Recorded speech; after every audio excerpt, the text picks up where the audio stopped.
आदाब, नमस्कार। NR29 के सभी व्यूवर्स को मेरा नमस्कार। मैं सैयद नजमुल हुदा, जेडीयू का वरिष्ठ नेता हूँ मैं और आप सबका सेवक। आज मुझे ये वीडियो बनाने की आवश्यकता इसलिए पड़ी कि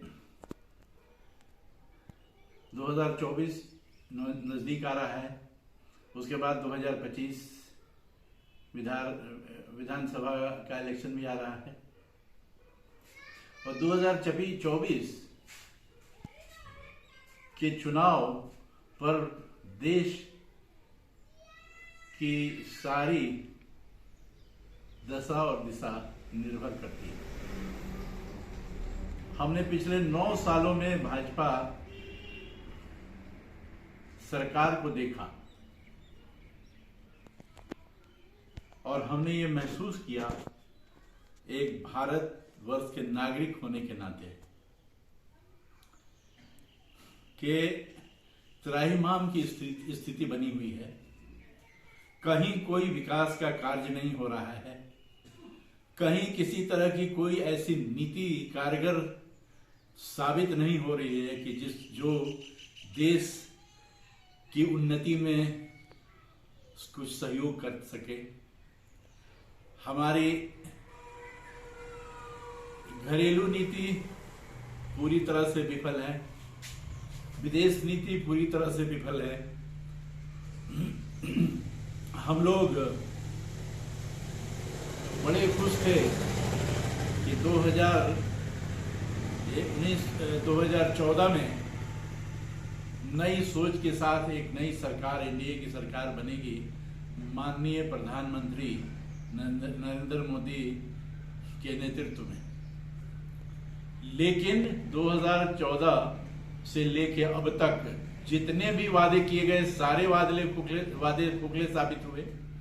जितनी भी मुंगेरी लाल के सपने दिखाए गए, सब खोखले साबित हो गए। सिवाय इसके कि नफरत की बाजार गर्म है, सिवाय इसके कि महंगाई चरम सीमा पर है, बेरोजगारी चरम सीमा पर है।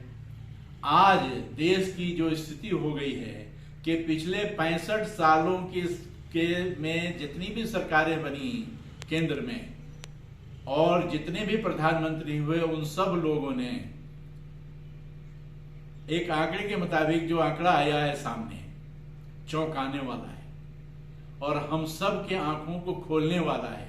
अगर हम नहीं अपनी आंखों को खोल रहे हैं तो इसका मतलब यह है कि हम देखते भालते हुए एक अंधे की जिंदगी का जीवन बिता रहे हैं और बिताना चाहते हैं।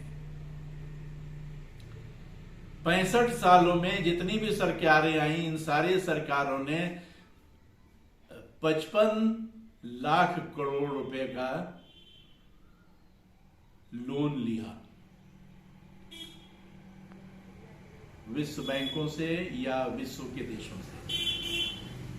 9 वर्ष में ये माननीय नरेंद्र मोदी जी के नेतृत्व में चलने वाली सरकार ने 155 लाख करोड़ रुपया ने 3 गुना ज्यादा इन्होंने जो है वो उगाही की और इन्होंने कर्ज ले लिया विश्व बैंक से। अब आप बताइए कि ये सारे पैसे कहां गए? जीएसटी लगाई गई, जो हर एक चीज जो हम खरीद रहे हैं, हर एक चीज पर हिडन टैक्स इतना हमको देना पड़ रहा है कि शायद ही इतना ज्यादा अधिक टैक्स किसी भी विश्व के किसी देश में नहीं होगा। आज स्थिति इतनी दयनीय हो गई है कि हर एक पैदा होने वाला बच्चा हजारों रुपए का कर्ज लेके पैदा होता है। आप समझ सकते हैं इन बातों को, कितनी बुरी स्थिति हमारे देश की हो गई है, कितना बुरा हाल हमारे देश का। आज जो ढिढोरा पीटा जा रहा है, हम विश्व गुरु बनने जा रहे हैं और विश्व गुरु का यह हाल है कि 155 लाख करोड़ रुपए का के कर्जों में विश्व गुरु डूबा हुआ है।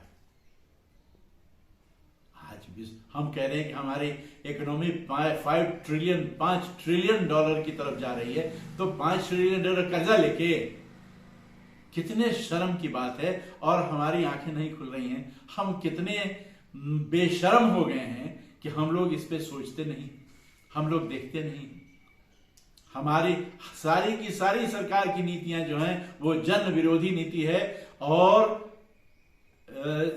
ये सारी की सारी नीतियां चंद लोगों को सिर्फ फायदा पहुंचाने के लिए, और चंद लोग ही इससे, देश के चंद लोग ही इससे फायदा प्राप्त कर रहे हैं। बाकी 135 करोड़ जनता जो है वो त्राहिमाम की स्थिति में अपना जीवन व्यतीत कर रही है।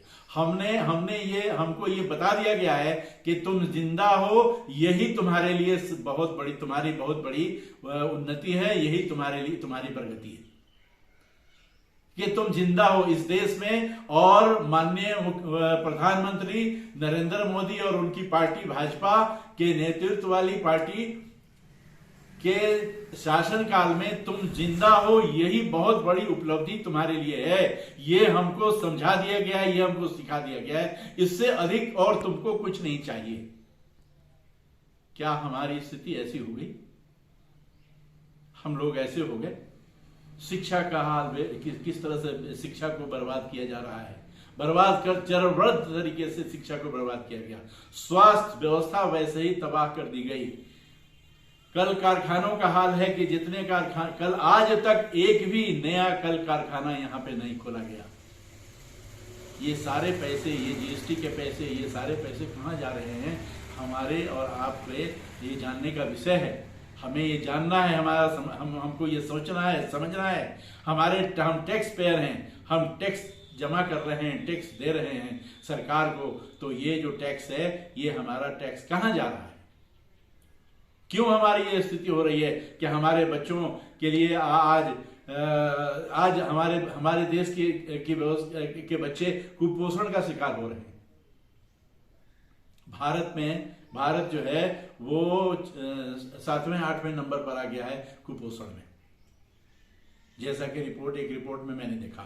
तो इस तरह की एक ऐसी स्थिति उत्पन्न हो गई है कि इस स्थिति से हमको निकलना है। और आज यही कारण है कि चाणक्य और बादशाह दोनों परेशान हैं कि 135 करोड़ जनता को इन दो लोगों ने जो बेवकूफ बनाया है। आज जनता जागरूक हो गई है, जनता अपने हक को लेना जान गई है, जनता समझ गई है कि हमारे अधिकार क्या हैं और हमें क्या करना है। 2024 में हम सबको इकट्ठा होना है, संगठित होना है। आज सारा विपक्ष एकजुट है और ये बिल्कुल संकल्पित है कि हमको ये फासिस्ट जो सरकार है इसको उखाड़ फेंकना है और एक नई व्यवस्था यहाँ लानी है जो जन के लिए जो है वो लाभकारी साबित हो, सारे लोगों के लिए, 135 करोड़ भारतवर्ष की जनता के लिए जो है वो लाभकारी हो। आज ये सारी व्यवस्थाएं फेल हो गई, सारे लोग परेशान हैं। अरे एक अल्पसंख्यक मुसलमानों पर ही बात नहीं है, ये तो इस देश के एक व्यक्ति के साथ जो है इस तरह का बर्ताव हो रहा है। देश का एक व्यक्ति परेशान है।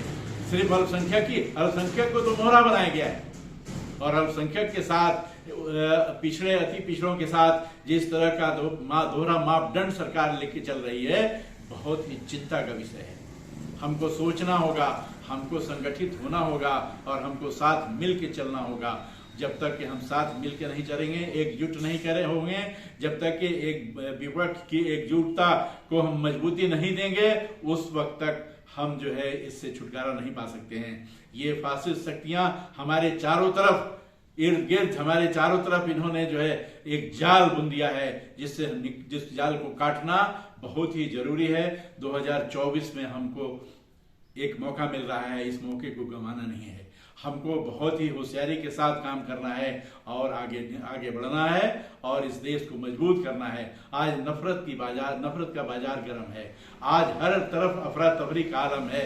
कोई किसी को पूछने वाला नहीं है। ना जान की गारंटी है, ना माल की गारंटी है, ना इज्जत व आबरू की कोई गारंटी है। सारी चीजें जो हैं वो बिल्कुल दांव पे लगी हुई हैं। तो इसको कौन बचाएगा? और इसके लिए बिहार हमेशा से आगे रहा है और हमेशा बिहार ने एक मिसाल कायम किया है। आज फिर बिहार आगे बढ़ रहा है और माननीय मुख्यमंत्री नीतीश कुमार के नेतृत्व में एकजुटता जो विपक्ष ने दिखाया है पटना में, उस एकजुटता के लिए हम सब तैयार हों और माननीय मुख्यमंत्री नीतीश कुमार के हाथों को मजबूत करें, विपक्ष के हाथों को मजबूत करें और उनके हाथ में इस देश के भविष्य को दे दें ताकि वो देश हमारा जो है आगे बढ़े। और विश्व गुरु क्या ये बनाएंगे विश्व गुरु, जहां 155 लाख करोड़ रुपया के कर्जदार हैं, हम विश्व गुरु बन रहे हैं।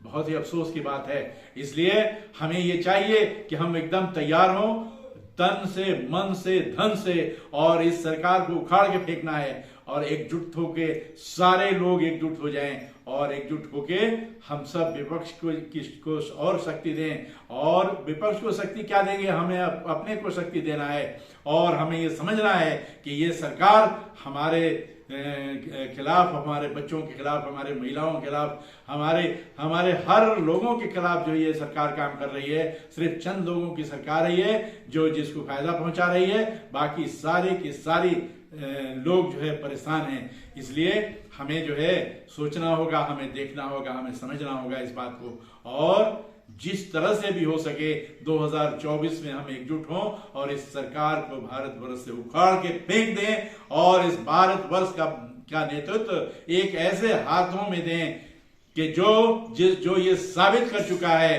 कि हाँ, मैंने ये काम करना है और मुझे देश को आगे लेके जाना है। और वो दूसरा और कोई नहीं, माननीय मुख्यमंत्री नीतीश कुमार हैं, बिहार के माननीय मुख्यमंत्री नीतीश कुमार, जिनके नेतृत्व में सारा विपक्ष एकजुट है। हम सबको उनके साथ एकजुट हो जाना है और हमें इस देश को बचा लेना है, संविधान को बचा लेना है, अपने बच्चों के भविष्य को बचाना है, महिलाओं की अस्मिता को बचाना है और साबित कर देना है कि हम बिहारी और हम सारे भारतवर्ष के लोग एकजुट हैं। लोकतंत्र में हम जो है निहित हैं और लोकतंत्र में हमारा विश्वास है।